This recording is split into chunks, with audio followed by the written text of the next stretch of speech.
성경을 보면 예수님께서 자신이 하나님의 아들 되심을 항상 많은 사람들 앞에서 증거하셨습니다. 직접 말씀을 통해서도 말씀하셨고요. 그 다음에는 많은 표적을 통해서 그것을 증거하셨습니다. 오늘 예수님께서 제자들과 함께 길을 가시다가 날 때부터 맹인에 있는 사람을 보게 되었습니다. 그 당시 유대인들은 선행을 하려면 길거리에 나와서 사람들 보는 앞에서 선행을 했기 때문에 거지라든가 구걸하는 사람들은 모두 길에 나와서 사람들의 앞에서 구걸을 하고 그 얼굴을 나타냈습니다. 그래서 예수님께서 그런 사람들하고 접하는 기회가 많으셨고, 그래서 많은 이제 장애인들을 그리고 불쌍한 사람들을 많이 도와주시고 문제들을 해결해 주신 것을 알 수가 있습니다. 그리고 그 맹인을 보고 예수님께서는 그 맹인이 고쳐달라는 말도 하지 않았고 어떤 것을 부탁한 적도 없는데 예수님이 그 맹인을 눈을 뜨게 해주셨다는 것이 오늘 본문 요한복음 9장에 나오는 이 사건의 내용입니다. 요한복음 7가지 표적이 기록되어 있는데요. 오늘의 이 표적은 6번째 나오는 그런 표적입니다. 예수님이 이 맹인의 눈을 고쳐주는 목적은 예수님께서 영적 맹인들의 눈을 뜨게 하기 위해서 이 세상에 오신 것을 알게 하시기 위해서, 그리고 이 표적을 통해서 많은 사람들이 예수님이 메시아인 것을 알고 영생을 얻게 하기 위해서 예수님께서 이 표적을 행하셨습니다. 그런데 제자들은 그 맹인을 보자마자 여러 가지 궁금증에 빠집니다. 그 사람이 맹인이 된 이유가 어디 있을까? 신학적으로 그것을 해석해 보려고 하였습니다. 이나 지금이나 사람들은 남의 불행에 대해서 관심을 가지고 얘기하기를 좋아합니다. 제자들이 그 사람에 대해서 알고 싶은 것은 죄와 고통의 함성한계였습니다. 그래서 예수님께 이 사람이 맹인된 것이 누구의 죄 때문입니까? 자기의 죄입니까? 아니면 부모의 죄입니까? 라고 여쭈었습니다. 모든 유대인들은 개인이 당하는 고난이나 불행은 고통의 원인이 그 사람의 죄 아니면 자기의 죄든가 아니면 조상의 죄 때문에 그렇게 됐다고 그렇게 믿고 있었기 때문입니다. 그래서 욥기를 보면은 욥이 말할 수 없는 환난을 당하고 고통 중에 있었을 때 세 친구들이 그를 위로한다고 찾아왔습니다. 근데 욥을 보고 나서 너무나 당한 환난이 너무나 끔찍하고 너무나 비참하니까 욥을 위로한다고 와서는 그때부터 욥에게 정죄를 하고 또한 욥에게 어떤 회개를 촉구를 합니다. 욥은 나는 이런 환난을 당하고 이런 하나님 앞에 이런 형벌을 받을 만큼 나는 잘못 살지 않았다. 하나님 뜻대로 살려고 노력했다고 하니까 더 강하게 비난을 하고 정죄를 합니다. 하나님 앞에 이런 일을 당할 때는 굉장한 잘못이 있어서 그렇지 회개하라고 그렇게 했다는 것을 우리가 우리 욥기서를 보면서 많은 것을 깨달을 때가 있습니다. 유대인들은 에덴 동산에서 인간의 선악과를 따먹고 범죄한 후에 고통과 죽음이 온 것을 잘 알고 있습니다. 그래서 고난은 인과응고 때문이다. 죄값으로 그렇게 된다고 하는 관념을 가지고 있었습니다. 질병이나 가난은 죄의 결과라고 믿고 질병을 앓고 있는 사람이나 아니면 가난한 사람이나 아니면 과부나 이런 사람들 보고 멸시하고 그들을 굉장히 천하게 보는 그런 시선들이 있었습니다. 그러므로 그 사람이 맹인된 것이 누구의 죄 때문인지 제자들이 여쭤봤을 때 예수님은 의외의 대답을 하셨습니다. 이 사람이나 그 부모의 죄로 인한 것이 아니라 그에게서 하나님이 하시는 일을 나타내고자 하심이라고 말씀하셨습니다. 그 사람이 죄라고 그러고 한다면 그 사람은 날 때부터 맹인이었기 때문에 뱃속에서부터 죄를 졌다라는 얘기밖에 안 됩니다. 그러므로 자신이 죄를 범하기 전에 이미 맹인이 된 것입니다. 그렇기 때문에 자신의 죄라고 할 수가 없는 것이죠. 그 사람이 소경이 된 것은 누구든지 죄 때문이 아니며 인간의 불행이나 고난에는 모든 것이 합력하여 선을 이루게 하신 하나님의 뜻이 담겨져 있어서 그 고난을 통해서 하나님께서 하시는 일을 나타내신다는 것을 말씀을 하신 것입니다. 너무나 제자들에게 뜻밖의 답변을 하신 것입니다. 그 맹인은 날 때부터 보지 못했던 사람입니다. 그런데 내가 세상의 빛이라고 말씀하신 예수님께서 맹인된 그의 눈을 완전히 치료해 주셔서 빛을 보게 해 주셨습니다. 우리도 모두 길가에 있는 못 보는 맹인하고 똑같은 그런 존재들입니다. 육신의 눈을 가지고 세상 것을 보는 것 같아도 우리는 영의 눈은 보지 못하는 맹인이며 주님이 오셔서 우리 눈을 띄워주셔야지만 우리는 영적인 눈이 띄고 그리고 모든 것을 알 수 있는 영의 세계를 볼 수 있는 그런 불쌍한 존재들이라는 것입니다. 오늘 말씀 통해서 주님께서 우리에게 깨달으라고 주시는 교훈은 무엇일까요? 본문을 통해서 깨달음을 얻고 함께 은혜를 받는 시간이 되기를 원합니다. 첫 번째로는 어떤 일이든지 하나님께서 나타내고자 하는 뜻이 있다는 것입니다. 어떤 여인이 임신을 하게 되었습니다. 이미 그 여인에 8명의 자녀가 있었습니다. 그중 3는 청각장애인이었고 2은 소경이고 1명은 정신지체였습니다. 더 심각한 것은 이 여인은 매덕이라는 병에 걸려서 고통을 당하고 있다는 것입니다. 이런 상황에 이 태중에 있는 아이를 낳아야 되겠습니까? 말아야 되겠습니까? 여러분 많은 그런 질문을 여러분 만일 받으신다면 무엇이라고 대답을 하시겠습니까? 우리가 크리스찬인데도 불구하고 그런 아이는 낳지 않는 것이 좋겠다. 낙태를 하는 것이 좋겠다라고 그렇게 감히 생각을 할 것입니다. 그런데 그 여인은 그 아이를 낙태치지 않고 그 아이를 낳았습니다. 그 아이가 누군 줄 압니까? 바로 베토벤이었습니다. 우리는 눈에 보이는 현상, 우리가 경험한 것만 가지고 보는 일을 판단하고 해석하는 경우가 많습니다. 남의 일에서도 대단히 그럴 때가 많이 있죠. 그래서 가난하고 병들고 뭐든지 세상에서 불행하다고 생각하는 존재들을 보면 우리는 어딘가 모르게 또한 그 사람이 신앙생활을 잘 오랫동안 하고 있는데도 불구하고 항상 그런 어둠 속에서 고통을 당할 때는 우리는 그런 생각을 하게 됩니다. 어떤 권사님이 신앙생활을 굉장히 오랫동안 잘 하셨는데 가난을 면치 못했습니다. 그러니까 어떤 집사님이 목사님께 목사님 그 권사님 신앙생활을 그렇게 오랫동안 잘 하시는데도 불구하고 어떻게 그렇게 축복을 받지 못하고 그렇게 매 가난하게 살며 돈 때문에 저렇게 고생을 하십니까? 하나님 왜 그러실까요? 라고 그렇게 질문을 했다고 합니다. 그랬더니 그 목사님이 대답을 하시기를 겉으로는 잘 믿는 것 같아도 속으로 들어가 보면 뭔가 하나님 앞에 잘못하는 것이 있다고 생각을 합니다. 그렇게 대답을 하셨다는 거예요. 그 말씀이 옳은 말씀입니까? 아니겠습니까? 옳은 말씀도 있지만 아닌 경우도 많이 있잖아요. 누가복음 16장에 보면은 부자와 거지 나사로의 이야기가 나옵니다. 부자는 뭐 돈이 많으니까 항상 호화롭게 살고 늘 참 파티하면서 살고 즐겁게 살았습니다. 좋은 옷을 입고.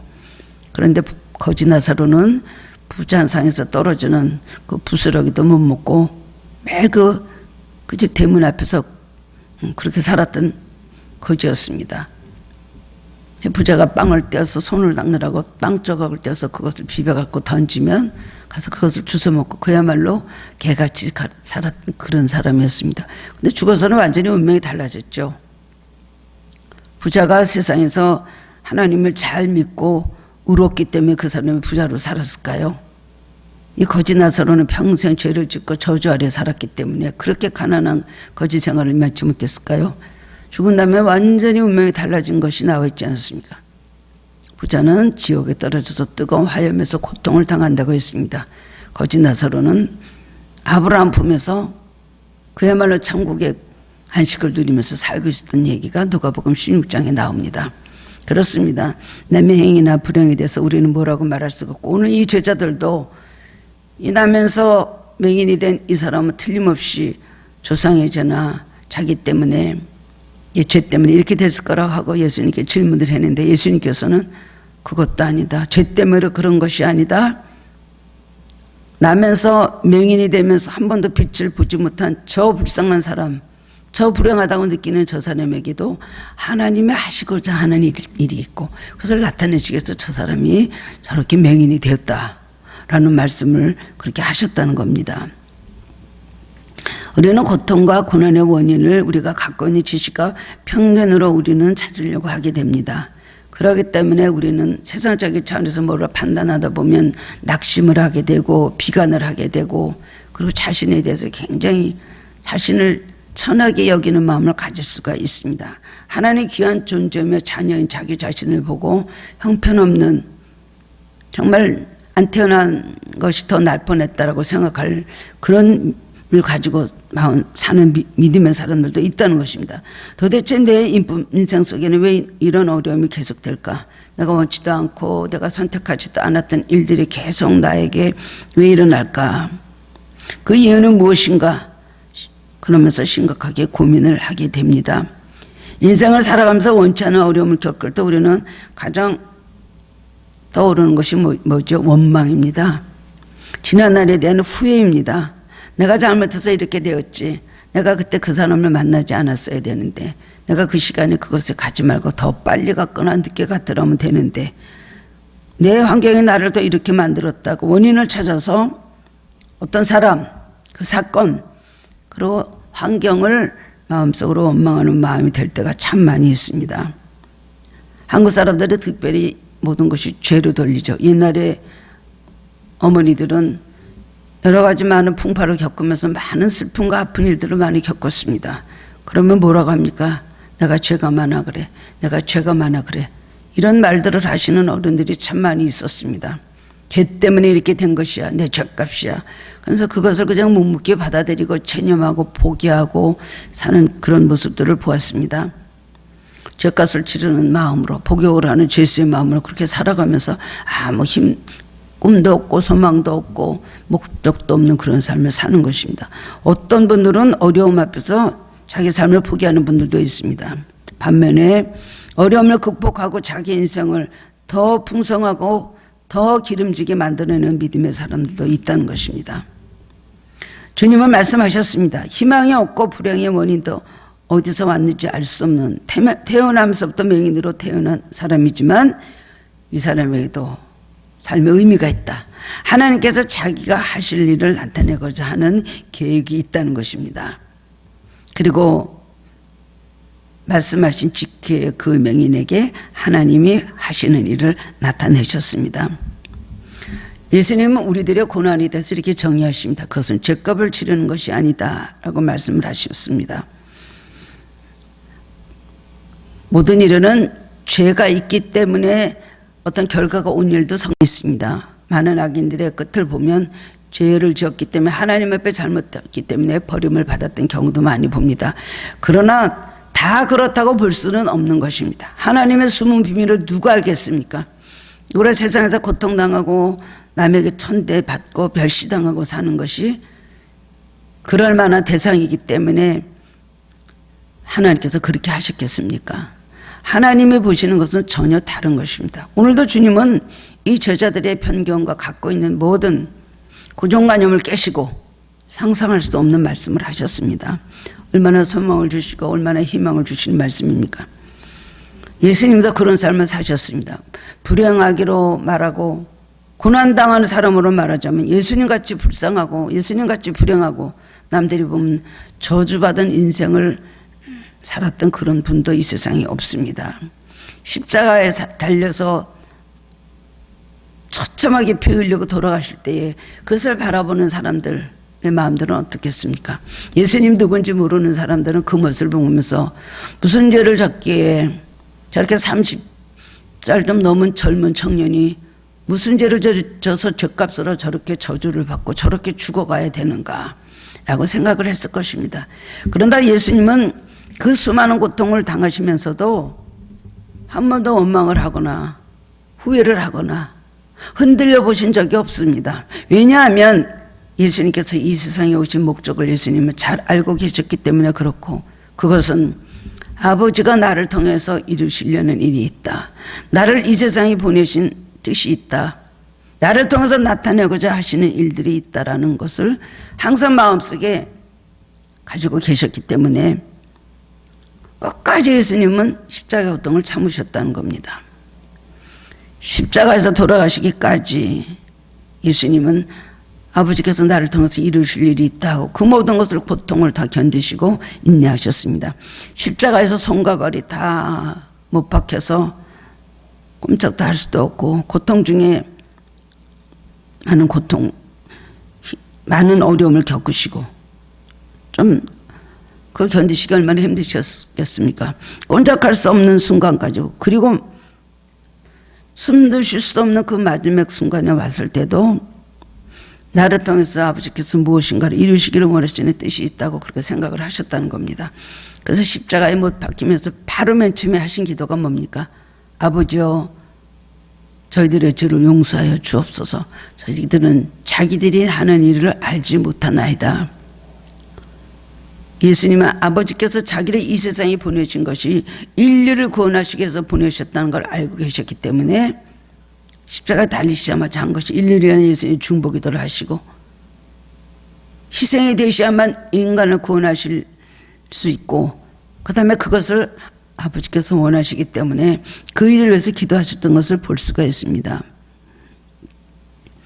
얼마 남지 않은 시간에 두 강도가 좌우편에 달려 있었습니다. 좌편상의 강도, 우편상의 강도가 있었는데 오른편에 있었던 강도가 예수님이 하나님 아들이심을 알아보았습니다.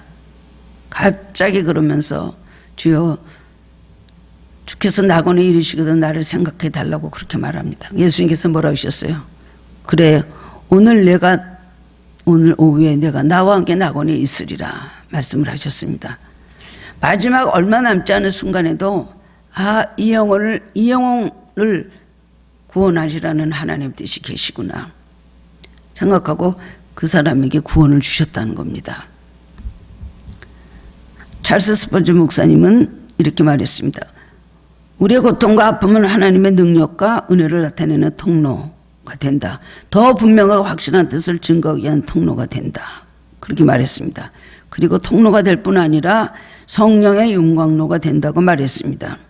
고통과 아픔. 스펄전 목사님도 얼마나 많은 고통과 연단과 아픔 속에 있었는지 모릅니다. 스펄전 목사님의 그 생애를 보면은 참으로 위로를 받은 정도입니다. 같은 목사로서 이렇게 훌륭한 목사님, 별명이 방어봅니다. 얼마나 많은 은혜를 끼치고 그냥 사람들만 보면 회개시키고 불이 붙게 하는 그런 목사님이셨는데 그 목사님 당한 고통은 이름 말할 수가 없는 고통을 당했습니다. 우리가 평안할 때는 하나님의 메시지가 다 들리지 않습니다. 특히 모든 것이 어려움 없이 잘 될 때는 하나님의 음성에 귀를 기울이지 않습니다. 그러나 인생의 깊은 광야 속에 있을 때, 암울한 동굴 속에 있을 때, 감옥과 같은 환경에 있을 때는 어떻게 됩니까? 이 일을 통해서 무슨 말씀을 하시는지 밤을 새워서 그 음성을 들으려고 마음을 열고 귀를 열고 그 음성에 귀를 기울입니다. 우리가 고난 당할 때는 어떻게 해야 될까요? 무조건 죄가 있든 없든 얼마나 죄를 졌든 안 졌든 간에 죄를 찾아서 회개해야 됩니다. 그리고 더 좋은 것을 주시려고 온 것인 줄 알고 간절히 하나님을 찾고 가까이 하고 더욱 순종하는 신앙을 가지면 우리가 고난이 축복이 되고 더 좋은 것을 참으로 우리가 받을 수가 있는 것입니다. 내가 왜 원치 않는 고난 속에서 이렇게 살아가야 되는가? 무슨 죄로 언제까지 이렇게 살아가야 되는가? 그런 생각이 들 때가 있습니까? 죄책감에 시달리지 마시기 바랍니다. 우리의 죄는 우리가 아무리 어떤 고통으로도 그 죄를 우리 용서하면 받을 수가 없습니다. 우리의 죄는 그거 작든 간에 오로지 주님의 은혜로만 우리의 죄 문제는 해결할 수가 있습니다. 내가 고통당하고 내가 형벌받는 것 같은 시간을 보내고 내가 이 모든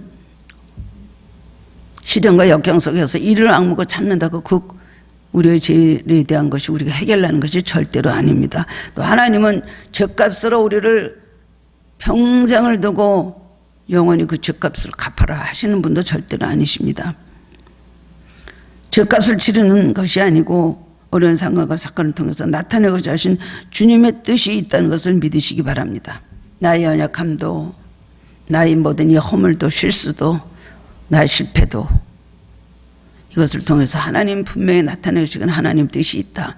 나에게든 아니면 남에게든 하나님 뜻이 반드시 나타내는 뜻이 있다는 것을 알고 깨달음을 주실 때까지 하나님이 하시고자 하는 일을 나타내실 때까지 우리는 참고 기다리고 고난에 묵묵히 주님을 바라봐야 될 것입니다. 우리가 그런 마음을 가지면 고난을 바라보는 시각이 매우 긍정적으로 달라질 것입니다. 두 번째로는 보냄을 받은 자라는 확신을 가져야 됩니다. 본문 9장 4절 5절 말씀을 보면 때가 아직 낮음에 나를 보내신 이의 일을 우리가 하여야 하리니 밤이 오리니 그때는 아무도 일할 수 없느니라. 내가 세상에 있는 동안에는 세상의 빛이리라 말씀을 하셨습니다. 밤이 오리니 그때는 아무도 일할 수 없다. 이건 예수님께서 십자가상에 달리실 때부터 예수님께서 더 이상 일을 하실 수 없다는 그런 이야기입니다. 우리는 이 땅에 사는 의미를 잘 모르고 살아갑니다. 왜 우리가 이 부모 밑에서 태어났는지, 우리가 부모를 선택한 것이 아니죠. 내가 왜 이 시대의 한국 사람으로 이 땅에 태어났는지, 그것도 우리가 선택한 것이 아닙니다. 우리가 하늘교회 교인으로 또 가정의 한 일원으로 살아가는 의미를 우리는 잘 알지 못합니다. 근데 살아가는 의미를 잘 모르는 사람은 모든 일이 있어도 당하면서 목표가 없고, 그 다음엔 공허하고 마음속에 기쁨이 없고 생명이 없습니다. 그러나 살아가는 의미를 아는 사람은 고난과 고통 속에서 낙심하지 않습니다. 늘 꿈과 희망을 가지고 살아가는 것입니다. 그 대표적인 사람이 바로 야곱의 아들 요셉이었습니다. 요셉은 형제들에 의해서 은 20냥의 애굽의 노예로 팔려갔습니다. 그렇지만 그는 원망하지 않았습니다. 거기서도 그냥 닥치는 모든 환경 속에서 성실하게 일했습니다. 그러다가 또 설상가상으로 죄 없이 감옥에 가게 되었습니다. 그래도 원망하거나 낙심하지 않았습니다. 그리고 좌절하지 않았습니다. 그 이유는 무엇일까요? 하나님께서 나를 애굽으로 보내신 데는 무슨 뜻이 계실 것이다. 나를 통해서 이루시기를 원하는 무슨 일이 있다는 것을 그는 믿고 있었고, 그 하나님이 지금도 나와 함께 하신다는 것을 그는 굳게 믿고 있었습니다. 그러했을 때 군 꿈을 그는 잊어버리지 않고 기억을 하고 있었습니다. 반드시 하나님 뭔가를 나를 통해서 이룰 뜻이 있다. 그 비전을 가지고 꿈을 가지고 환경은 말할 수 없는 그런 고통스러운 환경에서 고통당하고 있었지만은 하나님의 뜻을 바라보고 소망을 가지고 살았다는 것입니다. 그러므로 허물어지지 않았고 자기 자신을 믿음으로 지킬 줄 아는 그런 사람으로 있을 수 있었다는 것입니다. 예수님이 오신 이에 대해서 이렇게 말씀하십니다. 요한복음 14장 10절에 보면은 내가 아버지 안에 거하고 아버지는 내 안에 계신 것을 내가 알지 믿지 아니하느냐. 내가 너희에게 이르는 말이 스스로 하는 것이 아니라 아버지께서 내 안에 계셔서 그의 일을 하시는 것이라. 예수님이 하시는 말씀, 예수님이 하시는 일, 예수님이 계획하신 모든 것은 예수님 스스로 하는 것이 아니라 내 안에 계신 아버지께서 나에게 하시는 대로 명하시는 그 일들을 내가 행하고 살아간다고 말씀을 하셨습니다. 그리고 보내신 이의 뜻대로 하는 것이지 나의 뜻대로 하는 것이 아니다라고 말씀을 하셨습니다. 예수님은 하나님께서 자기를 보내신 이유를 분명히 하셨기 때문에 십자가의 고통의 순간에도 인류를 포기하지 않으셨습니다. 하나님 뜻이 이것이므로, 인류를 사랑하고 인류를 위해서 내가 희생하기를 원하심으로 나는 끝까지 이 일을 이루어야 됐다 생각을 하셨습니다. 그래서 우리를 포기하지 아니하셨고 말씀하신 대로 양으로 생명을 얻게 하고 그 생명을 다 풍성하게 하기 위해서 최선을 다하셔서 맡겨준 사명을 다하셨기 때문에 오늘날 우리가 이 자리에서 은혜를 받고 있는 것입니다. 하나님께서 오늘 우리를 이 땅에 보내신 이유가 무엇일까요? 때로는 아픔을 갖고 살기도 하시고 때로는 남보다 뭔가 좀 더 선택된 사람같이 행복하고 그리고 여유 있게 살기도 하십니다. 또 다른 사람들에게 짓밟히기도 하시고 멸시도 당하게 하시고 핍박도 받게 하십니다. 때로는 존경과 환영을 받으며 살기도 하시는 삶의 다양한 모습을 가지고 우리에게 오셔서 우리 그런 삶을 살게 하시는 것. 왜 하나님이 이런 걸 허락하셨을까요? 하나님은 우리가 어떤 상황에 처하든지 우리가 해야 될 일이 있다는 것을 말씀해 주고 계시다는 것입니다. 짓밟혀도 그 가운데 내가 분명히 해야 될 일을 알고 하는 사람은 그렇기 때문에 기가 죽지 않습니다. 눌리지 않습니다. 쉽게 상처받거나 자존심을 상해하지 않습니다. 바울은 그 고통 중에 복음을 전하면서 말도 못할 그런 멸시당하고 핍박당하고 대적당하고 죽음의 고비 또 40의 감암매를 3번이나 맞고 강의 위험, 바다의 위험, 맹세의 위험, 굶주림의 위험, 추위와 더위와 말할 수 없는 많은 고통을 당하면서 평생 복음을 전하면서 자기의 모든 삶을 바쳤습니다. 그래도 낙심하지 않았습니다. 사방으로 내가 애워싸움을 쌓이지 않는다. 핍박을 받아도 낙심치 아니한다. 그리고 거꾸로도 뭐 여러 가지 많은 어려움을 당하지만은 나는 절대로 그리스도의 사랑에서 나를 끊을 수 없다고 자기 믿음을 고백을 하고 있습니다. 삶의 목적이 있기 때문에 그렇습니다.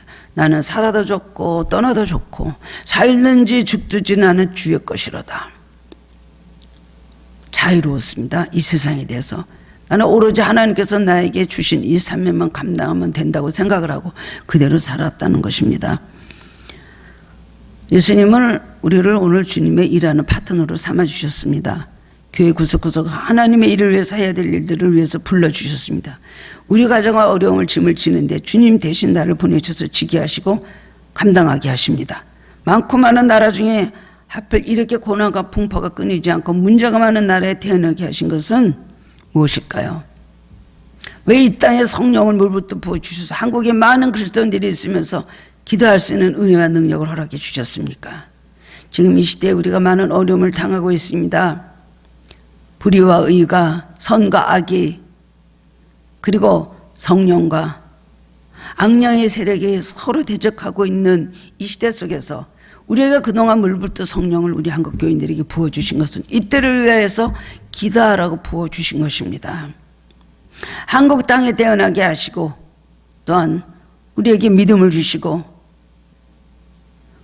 하나님 앞에 기도할 수 있도록 여러 가지 많은 성령의 능력과 체험을 주신 것은 이때를 위해서 기도하기 위함이요. 또한 우리 한국을 하나님께서 사랑하시고 우리나라를 바로 제사장의 나라로 선교사의 나라로 사용해 주실 하나님 뜻이 계시다는 겁니다.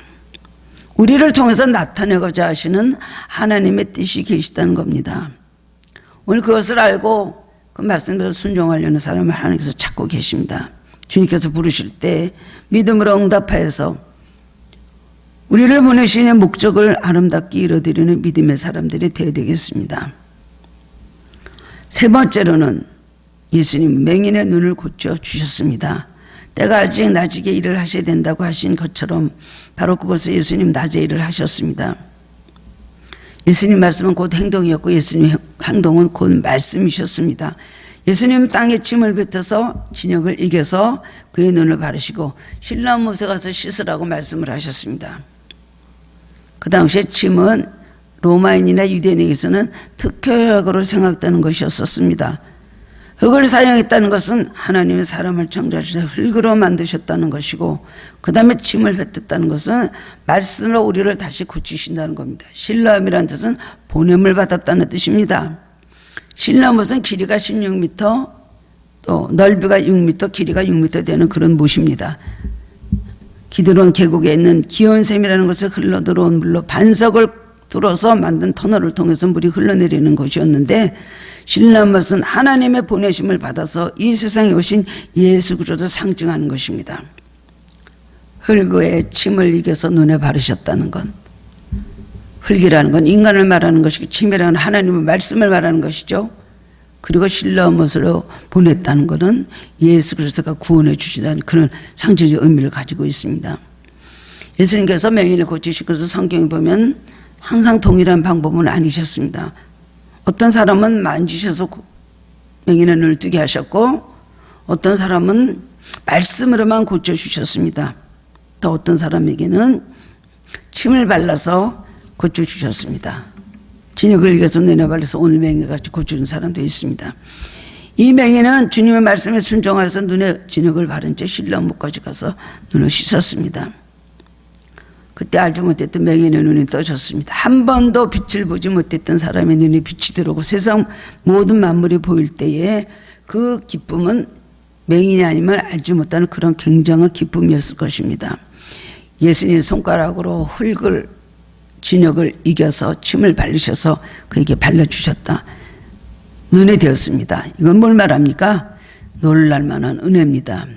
예수 그리스도의 손이 맹인의 눈에 접촉됐다는 것은 굉장한 은혜입니다. 하나님의 사랑이 부음받은 것이요 하나님의 구원이 시작이 되었습니다. 하나님께서 그에게서 일하기 시작했던 것을 바로 그것을 나타내는 것입니다. 이 맹인의 고침을 받은 것은 무엇 때문이었을까요? 우선 그는 제자들과 예수님이 말씀하신 걸 들었습니다. 누구 죄 때문입니까? 이 사람의 죄 때문입니까? 아니면 그 부모의 죄일까요? 예수님께서 누구의 죄 때문도 아니다. 그에게서 하나님께서 나타내시고자 하시는 일이 있기 때문에 그렇다. 그 말을 할 때 얼마나 기뻤겠습니까? 아니, 내가 눈이 이렇게 보지 못해 한 번도 태어나서 지금까지 살면서 내가 맹인으로 있었는데 이걸 통해서 하나님 하실 일이 있다고 그 마음이 기쁨이 막 생기기 시작했을 것입니다. 그리고 나는 세상에 빛으로 왔다. 또 그 말씀을 하실 때 그 말씀을 듣고 마음에 기쁨이 생기고 소망이 생겼을 것입니다. 그리고 나를 통해서 하실 일이 있다고 뭔가 기대감이 생기지 않았겠습니까? 근데 갑자기 예수님께서 진흙을 떠서 침을 이겨서 바르시고 눈에다 바르신 다음에 신랑 못에 가서 씻으라 그럴 때 이 사람은 소망으로 막 들떴을 겁니다. 신랑 못까지는 오리나 되는 길이었다고 하는데요. 계단을 33개나 내려가는 그 가파르고 굉장히 힘든 과정이고 소경의 지파르기를 짚고 거기서 갈 수 없는 그런 힘든 길이었는데 이 사람은 소망을 가지고 그런 믿음이 생겼기 때문에 순종을 해서 신랑못까지 인내를 하면서 갔다는 것입니다. 오늘도 우리는 주님께서 우리에게 한 가지 성경을 통해서 단계별로 말씀을 해주십니다. 근데 그 말씀이 우리에게 와서 닿지를 않습니다. 이 사람 내가 세상의 빛이라. 나도 한번 빛을 좀 봤으면 좋겠다. 그리고 누구 죄 때문도 아니고 하나님의 자기가 나타내실 일이 있기 때문이다. 그 일을 나타내줘 하시기 때문이다 라고 예수님 말씀하셨을 때 얼마나 소망이 생겼겠습니까? 오늘도 우리 말씀 한마디 한마디가 우리를 만들어야 되고 우리 속에 들어서 우리가 일어나고 소생되는 역사가 일어나야 되는 것입니다.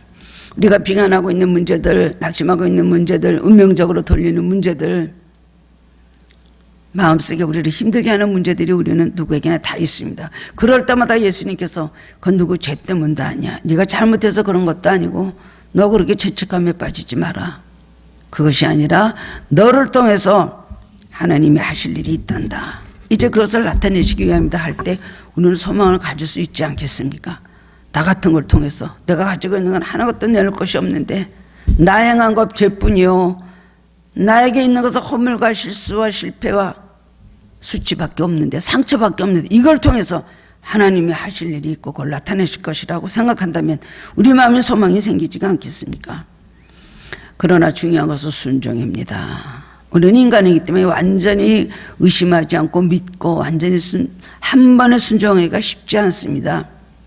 그러나 얼마나 순종할 수 없는 여건 가운데서 순종을 하느냐에 따라서 우리는 놀라운 하나님의 뜻을 이룰 수가 있는 것입니다. 순종하는 자에게 하나님께서 오셔서 하나님의 뜻을 나타내시고 이루어 주신다는 겁니다. 아브라함도 독자 이삭을 드리라고 했을 때 순종하였습니다. 할 수 있는 순종입니까?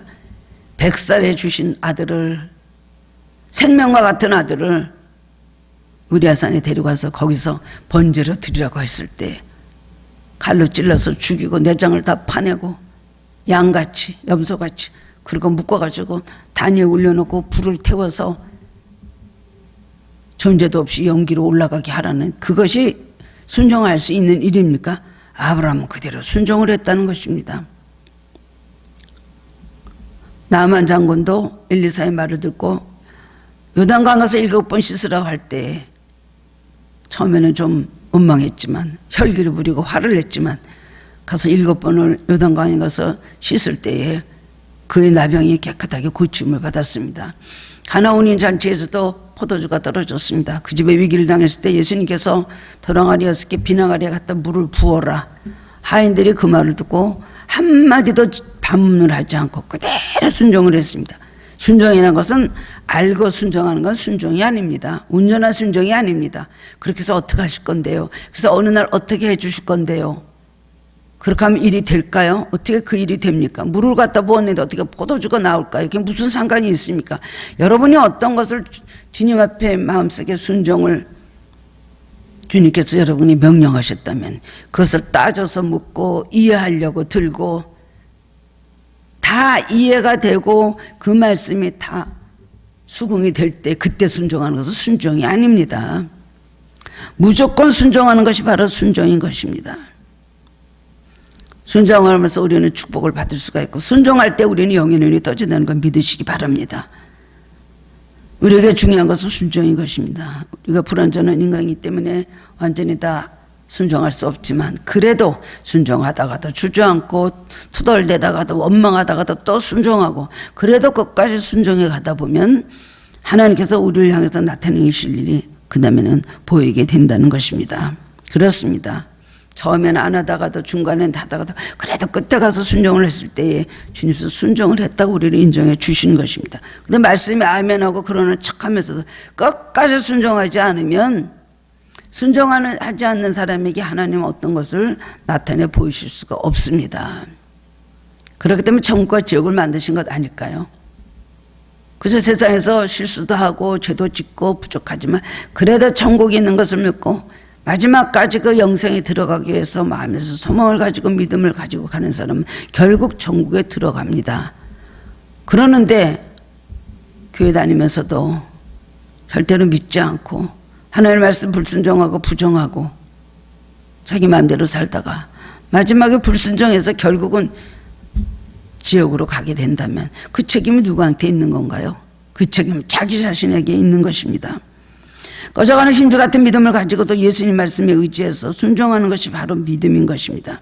우리는 이런 믿음의 과정을 통해서 믿음이 점점 견고해지고 하나님이 하시고자 하시는 일을 우리를 통해서 나타나게 되는 그런 영광 중에 우리는 축복을 받게 되는 것입니다. 오늘 본문에 등장하는 맹인은 육신적으로 보면 분명히 그는 맹인이었습니다. 앞을 보지 못했습니다. 더구나 영의 세계는 더욱더 보지 못하는 맹인이었습니다. 영적인 면에서는 그는 나중에는 맹인이 아닌 사람이 되었다는 것입니다. 육신의 눈으로만 생각하면 처음에 맹인이었는지 몰라도 영적으로는 점점 눈이 뜨이기 시작을 했습니다. 처음에는 자신을 고쳐주신 분이 누구신지도 몰랐습니다. 단지 선지자 중에 한 사람으로만 알았습니다. 그러나 그가 예수를 만나고 나서는 점점 영적 깨달음이 생기고 드디어 예수님을 자신의 구세주로 영접을 하게 되는 것을 알 수가 있습니다. 9장 뒤에 35절에 보면 예수께서 그들이 그 사람을 쫓아낸다 하는 말을 들으셨더니 그를 만나서 이르시되 내가 인자를 믿느냐? 대답하여 이르되 주여 그가 누구시오니까 내가 믿고자 하나이다. 예수께서 이르시되 내가 그를 보았거니와 지금 너와 말하는 자가 그이니라. 이르되 주여 내가 믿나이다 하고 절하는지라. 35절에서 38절까지 말씀인데 이 말씀 중에서 믿는다는 말이 3번이나 나옵니다. 결국 믿나이다 하고 절했다는 것입니다. 우리 신앙생활도 이것이 바로 성장하는 것입니다. 우리가 육신에 보는 것만 가지고 그것만 눈을 뜨고 보려고 할 것이 아니라 우리가 영의 눈이 열리면 하나님께서 하시고자 하신 일이 무엇인지 나중에 깨닫게 되고 그때서 순종하고 그 일을 하게 되는 것입니다. 이 사람은 많은 사람들에게 전도를 하게 되었습니다. 많은 사람들이 깜짝 놀라고 바리새인들이 그를 보고 부끄러워했습니다. 믿습니다고 예수님께 절하면서 영광을 돌렸다는 것입니다. 주님께서 우리에게 표적을 행해 주시기 원하십니다. 많은 기적을 보여주시기 원하십니다. 그 이유는 목적은 무엇일까요? 그 이유는 기적 이후의 삶. 그러니까 기적을 체험하고 나고 나서 그때부터 어떤 사람으로 변화되느냐. 영적인 사람으로 변화되기 원한다 라는 주님의 바람이 있다는 걸 기억해야 되는 것입니다. 오늘 그렇습니다. 우리는 많은 육신의 일을 도모하며 육신의 것을 찾아 주님 앞에 구합니다. 주님 것을 보시고 이 맹인이 눈을 뜨지 못했을 때 눈을 띄우게 한 것 같이 우리도 우리의 문제를 통해서 주님께서 우리의 문제를 해결해 주시고 기쁨 중에 두게 하십니다만은 그 이후에 우리 영적 눈이 열려야 되는 것입니다.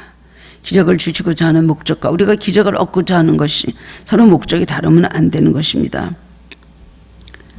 헬렌 켈러는 평생 눈 한 번 떠지 못한 맹인이었습니다. 보지도 못하고 듣지도 못하고 그리고 말하지도 못하는 삼중 장애인으로 고통을 받았습니다. 그런데 하나님 그 일을 통해서 놀라운 일을 이루셨습니다. 건강한 사람들 이루지 못할 일을 헬렌 켈러를 통해서 이루시고 그는 다니면서 강연을 하면서 하나님을 찬양하고 간증을 하고 많은 사람들이 건강한 사람들에게 찔림을 주고 감동을 주는 그런 삶을 살았습니다.